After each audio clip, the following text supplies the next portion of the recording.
Buenas tardes. Nos acompaña la periodista Pilar Urbano para presentar su último y polémico libro, La gran desmemoria, lo que Suárez olvidó y el rey prefiere no recordar, que ha sido publicado por Editorial Planeta.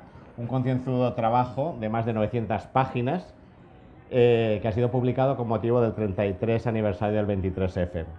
Pilar Urbano nació en Valencia. Tras cursar Filosofía y Letras, estudió periodismo en la Escuela Oficial de Periodismo de Madrid, siendo número 1 de su promoción. Ha trabajado como comentarista política en el diario ABC y actualmente lo es en El Mundo. Ha colaborado con la revista Época, así como Cadena COPE, Onda Cero, Antena 3 o Telecinco. Especializada en libros de investigación periodística sobre temas de actualidad, ha publicado, entre otros, Yo entré en el CSID, Garzón, El hombre que veía amanecer, La reina y la reina muy de cerca o El precio del trono, estos tres últimos relacionados con los reyes, con don Juan Carlos y doña Sofía. La gran desmemoria se presentó el pasado 3 de abril e inmediatamente saltó la polémica al defender la autora la tesis de que el rey participó en la operación Armada. Inmediatamente la Casa del Rey emitió un comunicado en el que desmentía la afirmación de Pilar Urbano. Posteriormente, varias personalidades, entre ellos algunos ministros de los gobiernos de UCD, entre ellos Rafael Arias Salgado, el teniente general Andrés Casinello, Jaime Lamo de Espinosa o Rodolfo Maltín Villa, firmaron un comunicado en el que se adherían a la Casa del Rey y desmentían la tesis de Pilar Urbano. El hijo de Adolfo Suárez Illana, le envió un burofax a Pilar en el que le solicitaba la retirada del libro de las librerías. E incluso Felipe González tildó a Pilar Urbano de tener poca credibilidad y de mentir. Pilar, parece que en este país no se puede defender una tesis. Bueno, una tesis no, una demostración histórica, ¿no? Yo no sé si esto se oye o no. Sí, se oye perfectamente. ¿Ustedes escuchan? Sí. Yo creo que no se me oye. Ahora, sí. Ahora se le oye mejor a Pilar. Perfecto. Y si aquel señor del frente deja de vender los globitos, mejor. Perfecto. Bueno, vamos a ver. Habéis empezado. Buenas tardes a todo el mundo. Sí. No es la primera vez que estoy en la feria esta del libro de Valencia, de mi tierra. Tengo una competencia ahí que están anunciándolo. Bueno, la presentación que ha hecho el colega ha sido primero pues como los desmentidos, ¿no? Es decir, los contenidos del libro. Sí. Bueno, vamos por partes. En primer lugar, la zarzuela, o Casa Real, o quien haya sido el portavoz de esa frase, no ha dado un comunicado, ha hecho una calificación literaria editorial, por así decir. Ha dicho que este es un libro de novela ficción, cosa que en las editoriales parece una redundancia. O es novela o es ficción. Entonces, a mí no me han perseguido ni criticado por haber hecho una novela, sino por haber hecho historia. Entonces, no es ficción, es realidad. Esto es lo que ha hecho daño. O sea, las novelas no duelen, ni perjudican, ni se hacen comunicados, ¿no? Y los ministros estos no desmienten nada relativo al 23F ni relativo a la operación Armada, que era el tema, ¿no? Que es el tema que le ha dolido a la zarzuela. Y no lo desmienten porque no han hablado de ello conmigo, ninguno de ellos, porque no lo vivieron, porque fueron víctimas, estaban debajo de los asientos, de los escaños, y porque la operación Armada a ellos les sorprendió, como a todos, excepto al rey, detrás, a los que nos estaban haciendo Felipe González, toda la cadena política, y al propio Adolfo Suárez, que cuando se entera dimite, ¿no? Pero los ministros no supieron, es más, siempre mantuvieron durante años el enigma de por qué Adolfo Suárez había dimitido. Entonces yo a estos señores que se han adherido, me parece bien que se adhieran al manifiesto de la zarzuela o a las palabras de la zarzuela, me parece que están en su legítimo derecho, solo que falta un detalle: no habían leído el libro, porque esto lo hicieron cuando el libro no había llegado. Sí, pero no lo habías presentado todavía. No había llegado a las librerías, exactamente, lo presentaba ese día, sí. Y no estaba mi sobrino quería un libro. Bueno, lo mismo que Adolfo Suárez Illana, que siendo abogado envía un burofax, y digo siendo abogado porque lo envía el día 1 de abril, hasta el día 3 no hay libros, y hace una cosa, perdonad, franquista, dictatorial, pide la retirada del libro, como en los tiempos aquellos en que se requisaba la codorniz, lo cual ahí no me muy bien, porque claro, la gente iba al Corte Inglés, y bueno, nombro esa librería porque fue así, la librería del Corte Inglés de la calle Alcalá, calle Güella, en Madrid, y se llevaban un libro, se iban 2 metros, revolvían 3 y me llevo 2 más. Y claro, a la tercera persona que dice eso, digo, ¿qué pasa? ¿Va a hacer usted una colección? Dice, no, es que me han dicho que se va a retirar. Entonces, el temor a la retirada hizo que se vendieran mucho más libros. Mucho más, bueno. ¿Y Felipe González? Y Felipe González, no, en mi caso, tampoco lo ha leído, o sea que lo mismo, lo dice el mismo día. Entonces, este señor no desmiente en nada, se ofende simplemente, o sea, dice, claro, Felipe González, si alguien en este país no puede llamar a nadie mentiroso, es él. Su caricatura típica de Peridis era un Pinocho, ¿no? Y recordamos así 800.000 puestos de trabajo y un hundimiento al crecimiento del paro, un hundimiento del empleo, OTAN no, OTAN sí, el GAL, etcétera. Podemos seguir, y no voy a seguir porque no se trata de la biografía de Felipe. Pero ¿qué ocurre? Pues que es que él iba de vicepresidente del gobierno de Armada. Entonces, claro, el que le pica pues come. Entonces, los que han dicho algo son aquellos que se han sentido aludidos, porque en la historia esa no quedan con medallas de honor. Y el primero que no queda con medallas de honor es Su Majestad el Rey. ¿Y los compañeros de la prensa? Bueno, esta es otra historia. Prensa es ahí, yo no quiero hablar, no sé si envidia se escribe con H o con B o con V, porque no es una palabra que use, ¿no? Pero bueno, aquí hay una cosa que es el periodismo sajón, que es el que yo utilizo siempre, periodismo de investigación sajón, que es descriptivo, que recrea, no inventa, no fabula, recrea escenas que ha investigado. Entonces, los periodismos sajón normalmente pide 3 fuentes. Yo suelo, detrás, hay que verlo, que para cada cosa hay 6 y 7 fuentes. 6 y 7. Y luego además me apoyo a veces en cosas que se han dicho en los libros, ¿no? Que se han dicho en libros y que yo he seguido desarrollando y he contrastado. Entonces, hay de todo, ¿eh? Yo estoy recibiendo felicitaciones de políticos socialistas, de UCD, pero no unas piernas, no, gente solvente, un alcalde de Sevilla, un secretario de Estado de Economía con el PSOE, un presidente de la UCD en Madrid, profesores, historiadores, catedráticos incluso de Connecticut, de Lyon, Francia, de Mérida, de Madrid, de la Complutense, los hijos de Carrillo, bueno, gente que ha leído ya el libro, cuando ya se puede decir algo, ¿no? Entonces, a un teniente general, pues, también sale en el libro y que lo ha vivido. Entonces, la gente que ya ha leído el libro ya sabe que está ante una obra seria, que le puede agradar o no, que el estilo mío periodístico es el que es. Yo no cuento de un modo plano, yo cuento para la gente, para el interés, entonces no invento nada. Pregunto, ¿cómo era el perro del rey? Si me cuenta Suárez una historia de que el perro lo le echa encima, ¿cómo era el perro? ¿Cómo se llamaba? Arqui, bien. Era un perro pastor alemán, ¿de qué color? ¿Dónde fue la escena? ¿Cómo ibas tú vestido? Si ya no sé el color de la corbata no lo pongo, pero si lo sé, también lo pongo. Y además, tú estuviste allí. Y hay veces, eso es otra cosa, yo estuve allí en algunas cosas. En algunas cosas. A veces digo que soy un poco como el periodista de investigación, como un detective que vuelve al lugar del crimen, pero no vuelve como el criminal, vuelve a buscar más huellas, no vuelve a borrarlas, ¿no? Entonces todo esto es un periodismo, por así decir, de repetición, porque son historias que he vivido tecleando sobre los hechos mientras ocurrían, sin perspectiva.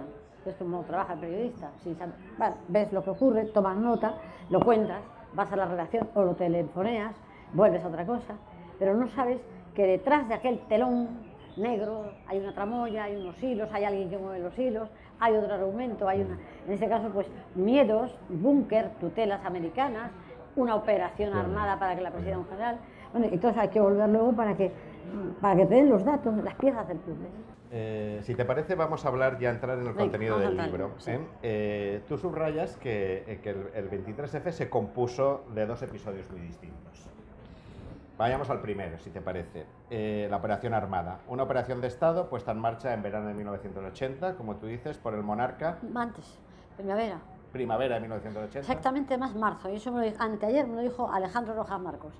Marzo de 1980, estoy viajando, me dice, con Felipe González hacia Barcelona para la campaña autonómica. Y entonces me dice, esto no puede ser, Alejandro. Estoy ahora imitando a Felipe González, ¿no? Esto no puede ser, Alejandro. Esto es una catástrofe. Adolfo tiene que irse, hay que echarlo. Este hombre no se da cuenta de que tiene que irse o se hunde el país. Y entonces tenemos que unirnos todos, hacer un gobierno de concentración, un gobierno de emergencia, para que venga un presidente independiente. Dicen, ¿quién estás pensando? Dice, en un militar. ¿En su preceptor? Sí, claro. No, estoy diciendo Felipe González, Felipe. Le está diciendo a Rojas Marcos, me lo contó ayer, almorzando. Entonces, en marzo del 80, dije, sitúalo. Además, esto es real porque él es el primero, Alejandro Rojas Marcos es el primero, cuando oye esto se queda alucinado. Y como está haciendo campaña para conseguir el tema de la Andalucía, ¿no? La autonomía andaluza, va a hablar con Garaikoetxea, va a hablar con Pujol, y los dos le dicen lo mismo, que el socialismo está negociando, socialistas y gente de UCD y gente del PP. Pero claro, lo que extrañaba más era los socialistas, ¿no? Para echar a Suárez del poder y poner un general. Entonces él dio una rueda de prensa que la da en julio, que todo eso va coincidiendo con las fechas de mi libro. Ahora cuando yo veo eso, digo, es verdad, una rueda de prensa en la que dice, el socialismo, me consta que los socialistas están negociando con los militares. Felipe González dijo que era un mentiroso, que era un loco, pero era verdad, era verdad. Y entonces te veo la palabra en donde estabas hablando. Esa operación.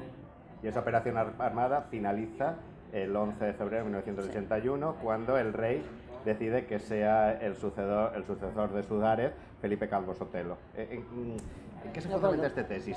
¿Hasta dónde conocía el rey la operación armada? Que ese es el quid de la cuestión. Sí.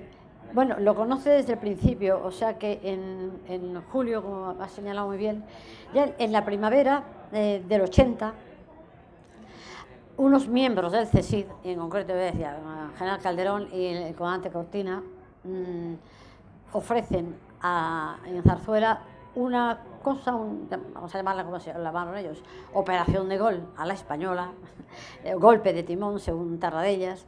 Bueno, para ellos era un elemento corrector del sistema dentro del sistema. Bueno, de esa forma abstracta están queriendo decir, hay que sustituir al presidente del gobierno, pero no por las urnas, sino por una moción de censura acordada entre los distintos grupos parlamentarios, de modo que sumen los 2/3 de la Cámara, gente muy distinta, muy plural, y por tanto el presidente sea un extra, o sea, uno traído de extra.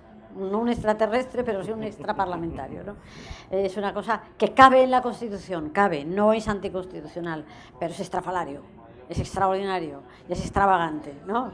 Entonces, eso el rey lo conoce, y en julio, yo doy en el libro un documento escrito, va a visitarle un amigo suyo íntimo, Jaime Carvajal y Urquijo, banquero, que ha estudiado con Juan Carlos cuando eran niños, en las Jarillas y tal, son muy amigos. Entonces, él en su diario, me ha dado 42 páginas de su diario, y yo reproduzco los facsímiles de algunos fragmentos importantes. Uno es este.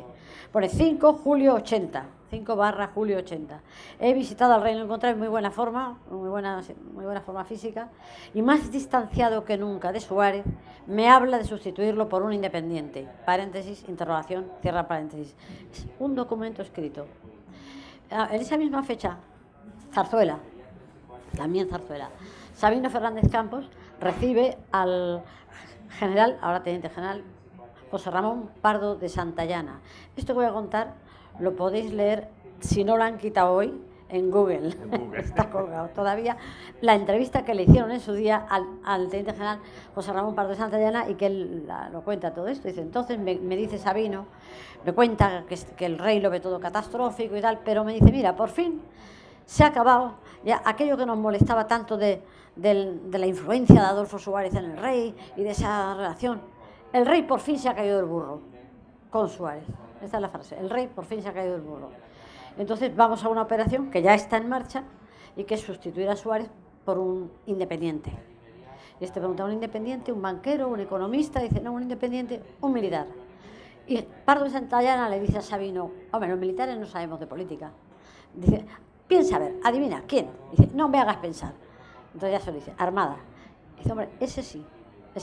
Bueno, estamos hablando en julio, por tanto, y debo decir que el rey que además esto se lo cuenta, por ejemplo, a Padre Gómez Acebo, etc. Yo tengo bastantes testimonios ahí, personas con nombres y apellidos que me lo han contado a mí, que se lo ha contado el rey, que se lo ha contado Suárez, bueno, que se lo ha contado Armada. Entonces el rey quiere una garantía de que eso es constitucional. Y esto quiero insistir mucho. El rey quiere hacer una reforma dentro del Estado, un elemento corrector, una operación armada que sea constitucional, sin llegar a desbordar las costuras de la Constitución. Y pide un informe, y tiene el informe. El informe lo facilita Armada y se lo hace Carlos Ollero, que es aquellos nos están haciendo la competencia, ¿no? No. No está haciendo la competencia. Bueno, es que ellos hablan por su cuenta, no nos oyen, ¿no? Bueno, pues perdonad, me he distraído yo. Yo estoy viéndolos a ellos aquí. Sí, está, pero es que están... Bueno, el rey quiere este informe constitucional, lo cual dice bastante en favor del rey, porque él quiere tener todos los palitroques tomados. Y Carlos Ollero, un hombre próximo al PSOE, el senador real, de Derecho y Constitucional, hace un informe que tú y yo lo haríamos todo. Eso es constitucional, es constitucional. Bueno, pues igual que en un cónclave para papa, puede salir uno que no sea cardenal, uno que no esté en el Parlamento ese, que no esté en el cónclave, uno que no sea ni siquiera católico, que no sea ni siquiera obispo, ni siquiera sacerdote, o sea, un laico que... Sí. Bien, esta es la historia. Llegado un momento, o sea, que el rey, esto está en ello, y el que está más animado es Felipe González, que va a ser vicepresidente, con 3 ministros más, y sus hombres, Raventós, Mújica, etcétera, Felipe González, Peces Barba, Alfonso Guerra, todos ellos se movilizan para captar votos en una operación que saben que el rey la anima y que va a ser constitucional y que echa a Suárez.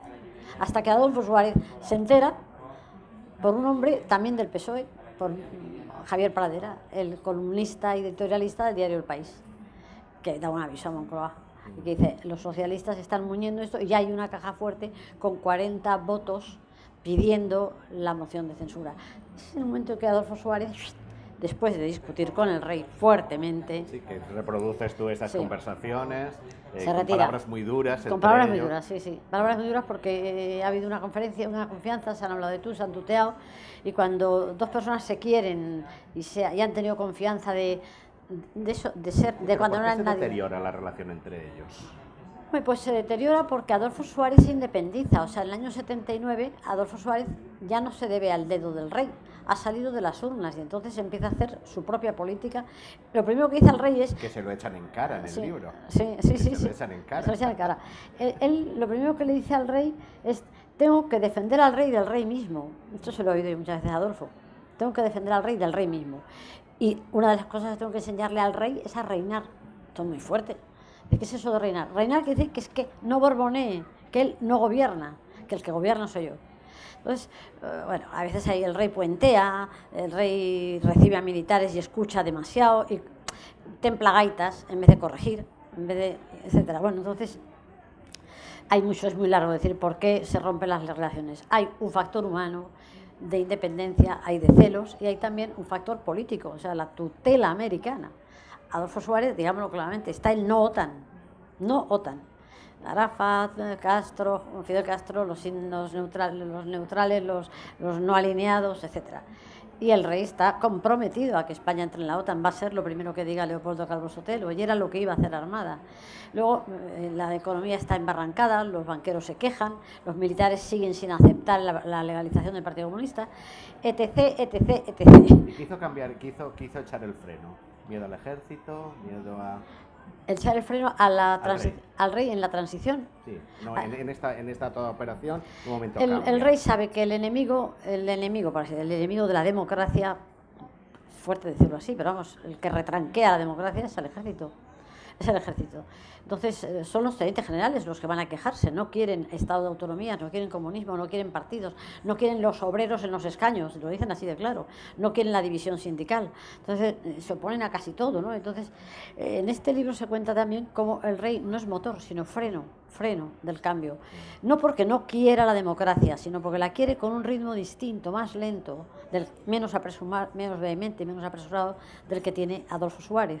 Pero es que Adolfo Suárez conoce la calle. sabe que hay media España o más de media España que sí quiere democracia y que sin democracia la corona no va a durar ni 5 minutos. Y este es el juego, entre qué quiere más el rey, la democracia o la corona. Y ahí entramos en la segunda parte. Ese 23F, tú estabas en el Congreso de los Diputados. Ah, sí, cuando tú estabas allí, yo estaba allí. No cuando el perro, sino cuando, allí, no cuando Tejero. Y tú escuchaste también cosas que se decían allí dentro. Sí. Y de pronto apareció Tejero y todo cambió. Todo cambió. El hecho es que el 11 de febrero el rey corta la operación armada, por eso quiero que quede muy claro. La operación armada termina, ahí está el rey, muy bien, termina el 11 de febrero eligiendo, después de las consultas, a Leopoldo Calvo Sotelo, que es lo que tenía que ser, salir él civil, o cualquier otro, un civil del grupo del partido que tenía la legalidad, que había salido de las urnas y que le quedaba más de media legislatura. Bueno, pues muy bien. Pero el que no para es Armada. Armada tiene los patines puestos y se siente presidente impectore. Y él ya se ha animado, lo ha animado el rey, ¿no? Está animado a esta operación. Y lo han animado los socialistas, que han ido a visitarle, a cortejarle en Lérida, bueno, y en Madrid y en el Pazo de Ribadulla.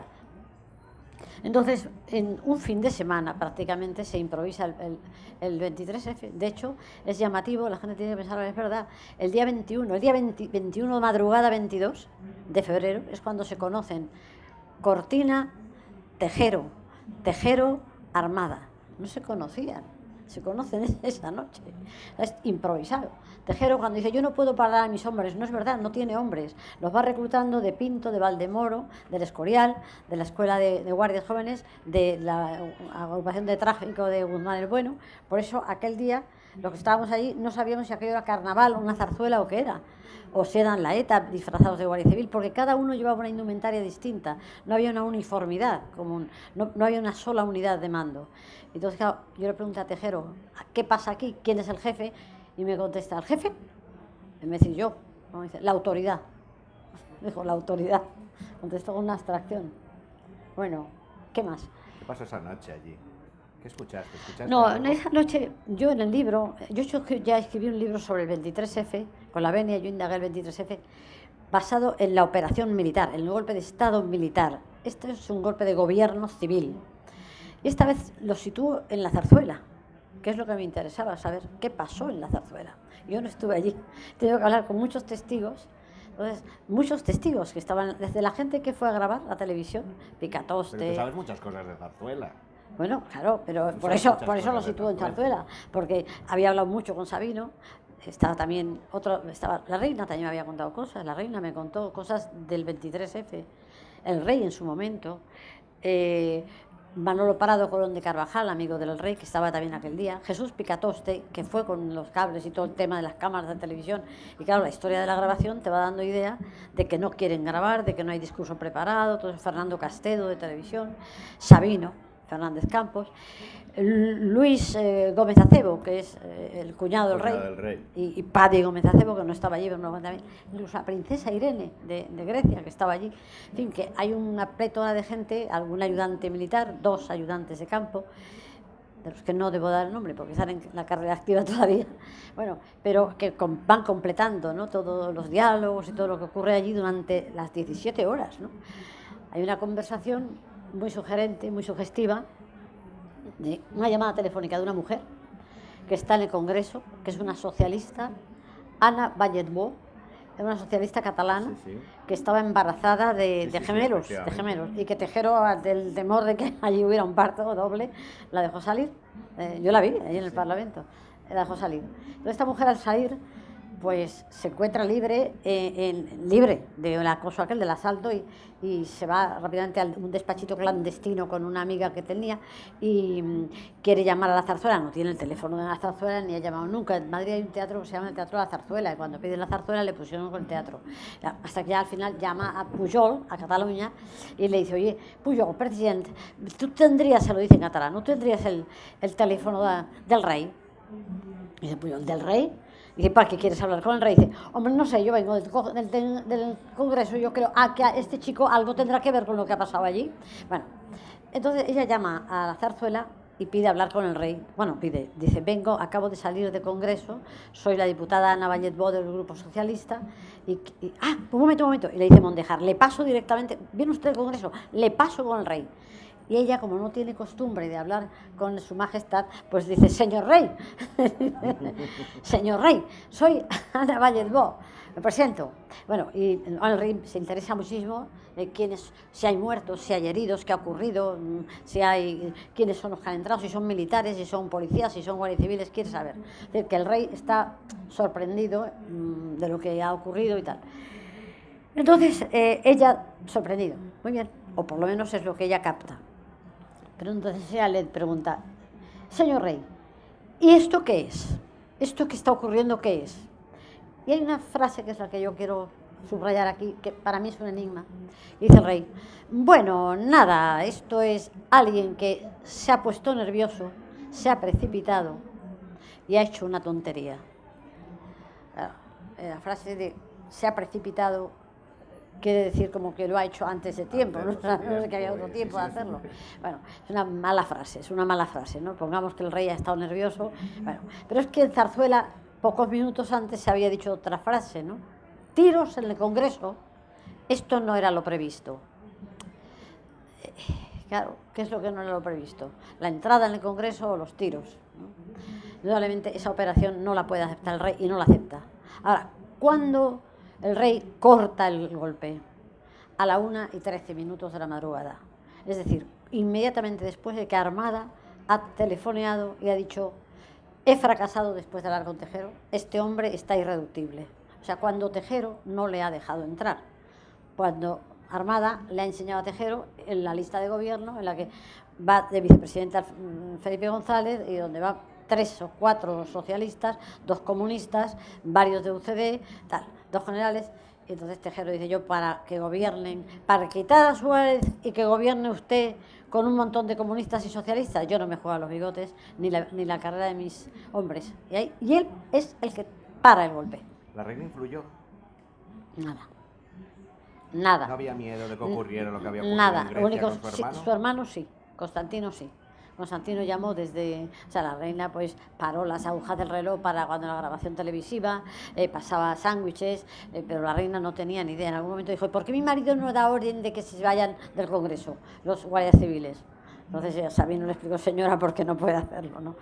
No, la reina no influyó en nada de esto. Lo único es que sí influye la experiencia de Constantino, que sí que habla por teléfono desde Londres con el rey y le dice, hasta que no tengas todos los tornillos apretados o todo desmontado y sepas que están todos contigo, no te pronuncies. Yo me pronuncié antes de tiempo y me aislaron. Le cortaron las líneas. Por eso es curioso, ¿no? Porque la línea telefónica del rey se mantuvo en todo momento y televisión estuvo protegida. La toma de televisión fue una protección por si tenía que hablar una autoridad. Y la autoridad que habló fue el rey. Pueden preguntar si lo desean, ¿eh? Pilar Urbano va a contestar a sus preguntas sobre las grandes memorias. Pilar, ¿alguna vez ha pasado 33 años? ¿Se sabrá la verdad? Toda la verdad. Sí. Yo creo que es un punto muy oscuro de nuestra historia. Muchos están empeñados en mantener esa opacidad, esa oscuridad. He sabido que ayer el CNI, yo lo he sabido ayer noche, y ayer la CNI, o sea, la Central Nacional de Inteligencia o Servicios de Información, han dicho que no tienen nada, no tienen ningún documento del 23F. Eso es tremendo, ¿no? Yo aquí hablo del simulacro de juicio al que asistí 4 meses. Fue un simulacro de juicio militar. De entrada están todas las cintas magnetofónicas de todo lo que se habló esa noche, y se grabó todo en la sala de escuchas de Telefónica, Gran Vía 24, por orden gubernativa, o sea, por orden del que entonces era delegado de Telefónica, Camuñas, Julio Camuñas. Todo eso está sin desencriptar, está sin oír. Todas las conversaciones del rey con los capitanes generales o incluso con jefes de regimiento, ¿no? Todo eso, no había secráfonos, más que un secráfono, ¿no? Entonces, todas las conversaciones entre Zarzuela, Buenavista, me refiero a la Jefatura Mayor del Ejército, ¿no? Palacio Buenavista, Vitruvio, donde estaba la JUGEM, el Congreso de los Diputados, Tejero con otras personas, Tejero con el presidente de cierta importancia agencia informativa, Ansón. Bueno, pues el envío de un comunicado y tal, todo eso tiene que salir a la luz. Si hay que esperar 100 años, pues podemos, de aquí todos calvos, vamos. No creo que a nuestros nietos les interese nada esa batalla. ¿Alguna pregunta para Pilar Urbano? ¿Ha comentado usted? Un momentito le pasarán el micrófono. No. Estoy quedando ciegas con el foco este. Sí, perdone. Sí. Ha comentado usted que no tenía previsto la zarzuela. O sea, que sabía lo que estaba o lo que iba a ocurrir, antes o después.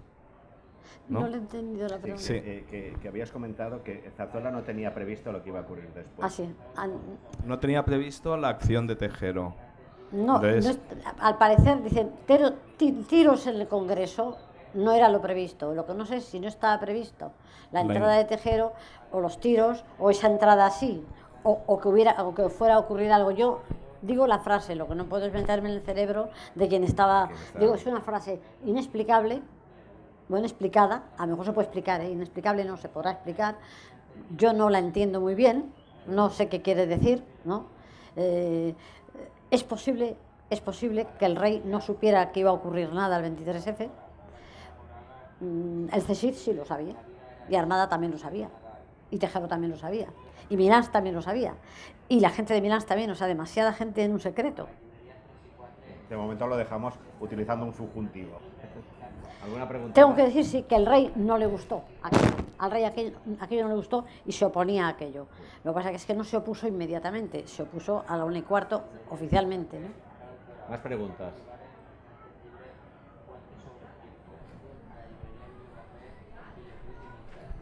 Hola. No, la pregunta es, ¿cómo es que la mayoría de gente que aún vive y que vivió aquello niegan todo esto? Digan todos. Niegan todo esto, Niegan. la gran mayoría de personas. Niegan, dicen que no tiene base, intentan... No, porque me extraña. es que usted ha llegado tarde a esto. Sí, lo he explicado al principio. Lo he explicado al principio, sí. Que eso está dicho antes de publicarse, antes de salir el libro a las librerías. En cuanto ha salido el libro han empezado a callarse todos. Entonces han empezado, o sea, la lluvia ácida fue antes de salir el libro. Después de salir el libro se han callado todos. Uno de los que está muy callado y que hace 33 años que podía haber hablado era Felipe González, por ejemplo, o Herrero de Miñón. Los que formaban parte del gobierno de Armada han tenido 33 años para desmentir y no han desmentido. Y ese papel está ahí, lo dio la doctora Chávez. Sobre sí. Sí, pero bueno, quiero decir que el que tiene que explicar no es quien historia. Hay que decir una cosa, el rey es inviolable, pero el rey no es inhistoriable, al contrario. El rey es el primer sujeto español, el primer nacional, el primer autor de historia en el presente, que es sujeto de historia y por tanto de investigación. Entonces, resulta que el que dice una verdad es el que tiene que ir al paredón. No, por ahí no pasamos. Entonces, el periodismo de investigación es esto, un periodismo que ya va haciendo historia de aquellos hechos que ya vivió, ¿no? Que dicen, además, no me lo pueden ocultar porque yo estaba allí, como has dicho antes, yo estaba allí, ¿no? A mí me gustaría que hablaras, tú conociste muy bien a Adolfo Suárez, el primer presidente de la democracia, el primer presidente que dimitió en esta democracia, recientemente fallecido. ¿Crees que en algún momento ocupará el lugar que debe en la historia? Sobre todo hay un tema, ¿sí? Falleció recientemente, ya sabemos lo que ocurre con las declaraciones necrológicas, las alabanzas. ¿Qué sentías cuando escuchabas a todas aquellas personas que, participaron en determinados momentos en su caída? Ahora todo eran glorias. Sí, es la hora de las alabanzas en gente con cierta hipocresía porque la habían derribado, o sea, habían segado, no las raíces del árbol, la hierba bajo sus pies. Yo creo que hubo un vuelco emocionante, un vuelco nacional, además no previsto, fuera de lo previsto, porque para la prensa, por ejemplo, habían habilitado unos bloques de entrada y no se pudo, porque fue toda clase de pueblo real, o sea, viejos, jóvenes, mujeres, hombres, de izquierdas, de derechas, o sea, una cosa multitudinaria, respetuosa, espontánea, sincera. Un reconocimiento a un hombre que fue castigado no solo físicamente, sino políticamente, humanamente. Yo he visto a Adolfo Suárez sufrir mucho. Hay muchas cosas aquí que digo contadas a la autora, porque es que Adolfo Suárez no se fue a un convento, no se fue a la trapa, no guardó silencio, se fue mal, salió echado de Zarzuela. aunque él hiciera lo de no, me voy sin que me lo pida nadie, pero bueno. Hay una fotografía que se ha convertido en un icono ya en la historia de la democracia, sobre todo en la historia reciente, que es una fotografía en el jardín de Adolfo Suárez, en el cual aparece el rey y Adolfo Suárez de espaldas. De espaldas. ¿Qué piensas de esa foto? Pues lo cuento en el libro, es el epílogo, y cuento el toisón del olvido. Entonces, para mí, esa escena a mí me la contaron en su momento, el 8 de junio, la reina, porque estaba haciendo entonces el segundo libro de la reina, y me contó cómo había sido, y Adolfo Suárez y Llana, que me lo contó también, coinciden las dos. No era para escribirlo, pero me gustó saberlo. Entonces, antes de ir a llevarle el toisón, fijaos que cuando el rey le entrega el ducado es en el 81 para que se vaya. Y el toisón se lo entrega mucho más tarde, en el año 2008, cuando ya ni sabe lo que es un toisón, cuando Suárez no sabe ni quién es él, pero está pagándole el rey unos servicios prestados, que yo ahí todavía no cuento. Lo contarás. Son los que le dejan al rey dormir en paz, lo que el rey no quiere recordar. Entonces, hay un momento en que el hijo de Suárez le dice, mire, majestad, ni le va a reconocer, ni sabe lo que es un toisón, ni habla con coherencia, no hay un diálogo con él coherente. Entonces, cuando entran todavía en el jardín, Suárez se encara al rey y dice, ¿a qué viene usted? ¿A qué viene? ¿A llevarse dinero? Y el rey dice, sí, claro, vengo a llevarme dinero porque sé que lo hay. Y como Suárez sí que percibe que la gente está alrededor de ese personaje que ha llegado y de su mujer, entonces dice, ¿usted quién es? Y es en ese momento, yo creo que el rey tiene ese instinto borbón, esa inteligencia olfativa de los borbones, ¿no? Y por lo menos que el rey la tiene mucho, dice, tengo olfato y palomita, y la palomita, dice. Y entonces el rey, yo creo, pero esto sí que pienso, es una interpretación mía, el rey debe pensar, si yo ahora mismo le digo, porque la actitud de Suárez era arisca, era adusta y como plantando cara a ese visitante, o sea, no era amistosa, y yo creo que el rey temió, dijo, si yo ahora digo, soy el rey, a lo mejor remuevo la mente turbada, lisiada de este hombre, y pensamiento, y a saber qué va a decir. ¿Qué dice? Y entonces dijo, soy tu amigo. Lo engancha, que digo yo que es el toisón de carne y hueso, y se lo lleva hacia el fondo del jardín, hacia el fondo de la historia. Ya. Pilar, estaríamos horas y horas hablando contigo, pero tienes que ir a Madrid, te esperan tus lectores, tienes que firmar. Sobre todo el tren. Muchas gracias por esta aportación, por esta gran desmemoria, por este libro documentadísimo, tristemente polémico, pero no por ti, pero parece ser que hablar del 23F siempre es polémico en este país. Está Jordi Évole también con su programa. Y de la operación armada, sobre todo. Entonces, en definitiva, yo quiero decir una cosa que hay que declarar. El rey, el 23F se produce no queriéndolo el rey. La operación armada sí, buscándola porque cree que es una solución de Estado. O sea que son cosas que fuerzan un poco las leyes, ¿no? Muchísimas gracias por tu libro, por estar con nosotros y por arrojar luz sobre la historia de España.